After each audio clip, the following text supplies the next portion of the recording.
Hey everyone, this is Miss Barr. When I'm doing my research online and I find an amazing source, I want everyone to know about it, to know how to find it, and be able to use it. So what do I need? I need a citation. That's what's going to tell them. In fact, I'm so proud of the sources that I find that even my images I label with a citation so you could find them and use them.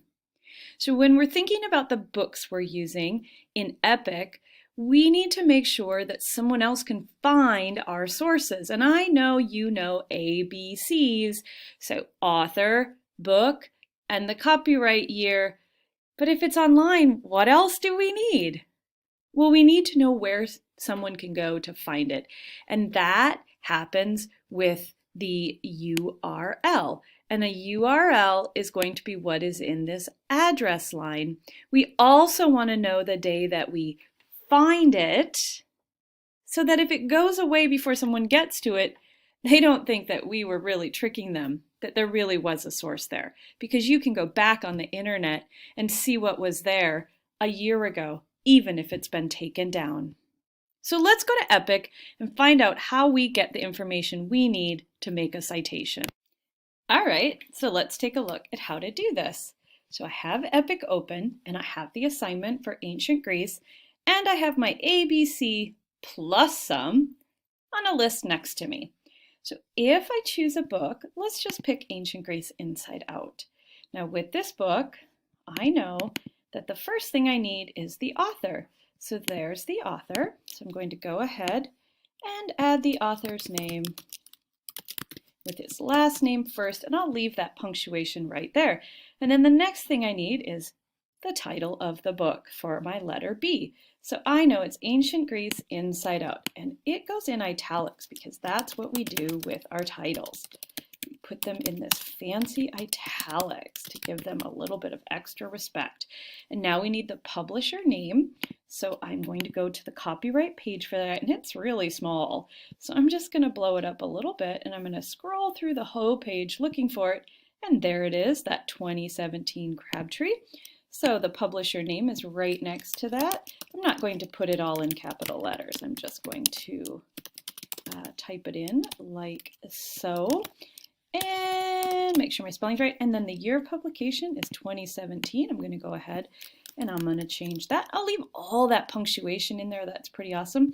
And then the website name, I know that this is called EPIC Books for Kids. So why don't I just go ahead and put that? So EPIC Books for Kids. And I can always change that if I go and look. And look, that's in italics as well because it's a name. And then I want the URL. So I'm just going to go ahead and copy this and I'll paste it right here. And then the last thing I need, accessed, day, month, year. Well, I know that today is the 12th of February. So I'm going to change the day to 12. And then I'm going to change the month to Feb. I'm just going to put a smaller amount in there, and I know it's 2021, and then I can get rid of this. So now somebody has everything they could need, and that's my citation for this book. I'll move that letter C over so you can see the work that I'm so proud of. Now, not every book is going to show in exactly the same space, so let's pick another one and see what that looks like. Oops. So if I go back to my books, and I choose, let's pick this one. It's called Greece. I'm still in my ancient Greece. Well, there's my author. There's my title. And I'm going to just go to the next page for copyright. There isn't one. Maybe I'm going to move this over a little bit. I still don't see it. Sometimes it's in the very back of the book. So I'm going to go all the way to the back of the book to see if it's there. And here's something. Oh, but they give all this information for all their images. Oh, they're just like me. They're just as proud.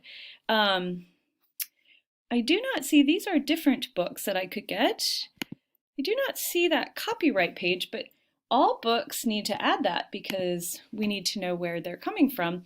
So I'm going to do one last look around. Sometimes in EPIC, you see these three dots over here. If I click that, oh, it says copyright.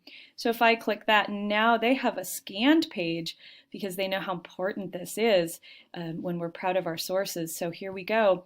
There's the name, Bellwether Media, and then 2011. So I have everything that I could need to show off my source. I hope you found this helpful. Let me know if I can be of any other help.